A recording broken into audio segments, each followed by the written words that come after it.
না, কিন্তু পরিস্থিতি ওইরকমই মনে হচ্ছে।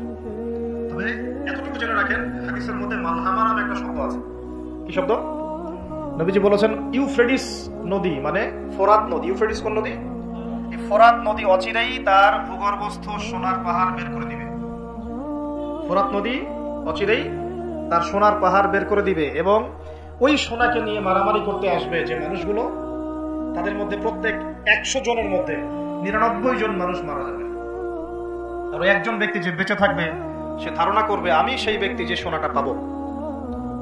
আর মুসলিমদেরকে নবীজি বলছেন, তোমরা যদি ওই সময় ওই জায়গায় থাকো, কোন মুসলমান যদি সেটা দেখে, তোমরা সেই সোনায় হাতও দিবে না।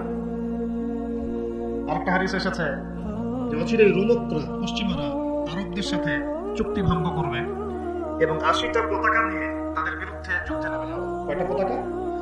80টা। এবং প্রত্যেক পতাকার নিচে থাকবে 12,000 করে সৈন্য। কত হাজার? একটা যুদ্ধে এত বেশি 99% মানুষ মারা যাওয়াটা স্বাভাবিক না, এটা অস্বাভাবিক। ঢাল তলোয়ার AK-47 যুদ্ধে এমনটা হবে না বা হয় না।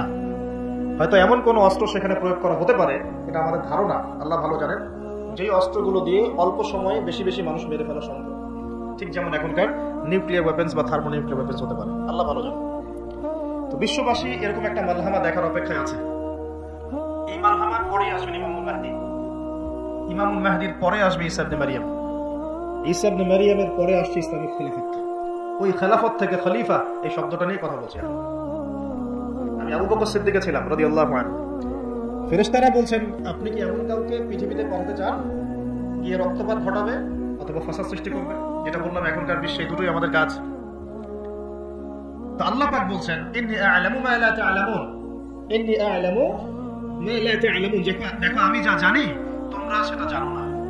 মানে আমার কিছু শুকরগুজার বান্দা থাকবে যারা এরকম ফিতনা ফাসাদ করবে না এবং রক্তপাত ঘটাবে না। তাদের জন্যই আমি প্রস্তুত করেছি জান্নাতুল ফিরদাউস।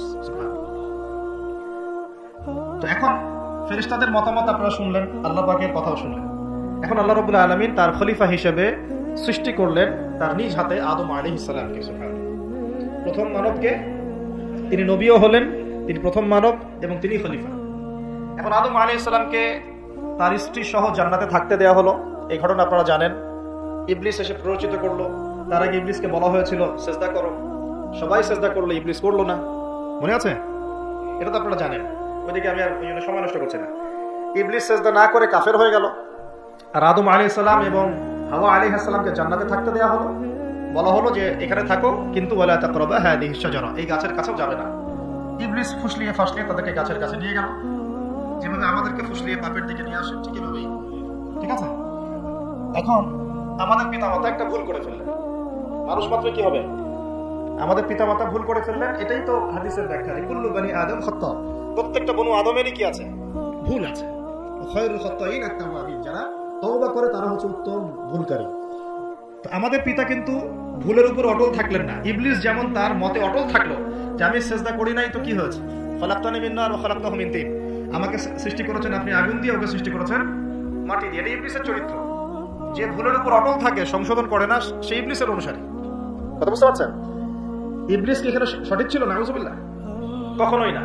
আল্লাহ পাক তাকে আদেশ করেছেন, আদম কিসের তৈরি সেটা তো দেখার দরকার নেই। আল্লাহ পাক আদেশ করেছেন, বাস তোমাকে সিজদা করতে হবে। এখন আমরা যখন আল্লাহ পাকের আদেশের সামনে অনেক সময় এরকম দলিল উপস্থাপন করি, এটা কেন করবো, এটা কেন করবো, তাই না? পর্দা কেন করবো, নামাজ কেন করবো, যাকাত কেন দেওয়া লাগবে, এগুলি ইবলিসের চরিত্র। আর ইবলিস চ্যালেঞ্জ করলো আল্লাহকে, আল্লাহ পাক তাকে বের করে দিলেন, ফাখরুজ মিনহা ফাইন্নাকা রাজিম, এখান থেকে বের হও, তুমি অভিশপ্ত। ওয়া ইন্না আলাইকা লা'নাতা ইলা ইয়াউমিদ্দিন, কিয়ামত পর্যন্ত তোমার উপর লানত, অভিশাপ। ও আবার চালাক, সে বলল যে আমাকে কিয়ামত পর্যন্ত অবকাশ দিন, আনদিরনি ইলা ইয়াউমি ইউবআসুন, আমাকে কিয়ামত পর্যন্ত অবকাশ দিন। আল্লাহ পাক বলেন ইন্নাকা মিনাল মুনযারিন, যাও তুমি অবকাশপ্রাপ্তদের অন্তর্ভুক্ত একজন, ছেড়ে দিলাম তোমাকে, কিয়ামত পর্যন্ত হায়াত দেওয়া। এবার সে বলছে ফাবিমা আগাওয়াইতানি, হে আল্লাহ, যে আদমের জন্য আপনি আমাকে বের করে দিলেন, আমি চ্যালেঞ্জ করছি। এবং ইবলিসের চ্যালেঞ্জটা মাথায় লিখে রাখেন, মাথায় লিখে রাখেন। ইবলিস বলছে ফাবিমা আগাওয়াইতানি লাআকুদান্না লাহুম সিরাতাকাল মুস্তাকিম, যার জন্য আপনি আমাকে এখান থেকে বের করে দিলেন, আমি তার সরল পথে ওত পেতে বসে থাকবো। কিভাবে বসে থাকবো? ওত পেতে। সুম্মা লাআতিয়ান্নাহুম মিন বাইনি আইদিহিম ওয়া মিন খালফিহিম ওয়া আন আইমানিহিম ওয়া আন শামাইলিহিম ওয়া লা তাজিদু আকসারাহুম শাকিরিন, আমি তাদের ডান দিক থেকে আসবো, বাম দিক থেকে আসবো, সামনে থেকে আসবো, পিছন থেকে আসবো, আপনি বেশিরভাগ আদম সন্তানকে শুকরগুজার পাবেন না। কি বললো এটা? এখন সত্য হয় না? কিভাবে সত্য সেটা আরেকটা হাদিস থেকে দেখেন ধরে, আমি গভীরে ঢুকে যাচ্ছি।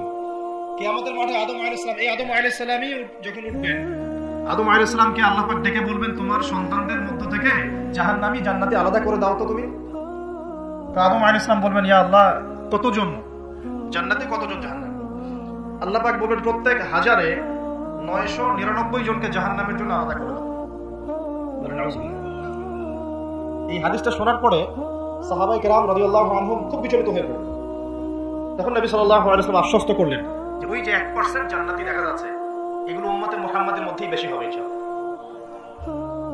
তবে কোন উম্মতে মুহাম্মাদি যে নামাজ পড়ে না, রোজা রাখে না, যাকাত দেয় না, শরীয়তের বিধিবিধানের কোনো পরোয়া করে না, কুরআনটা পর্যন্ত তেলাওয়াত করতে চাচ্ছে না, সেই উম্মতে মুহাম্মাদি কথা বলা হচ্ছে কি?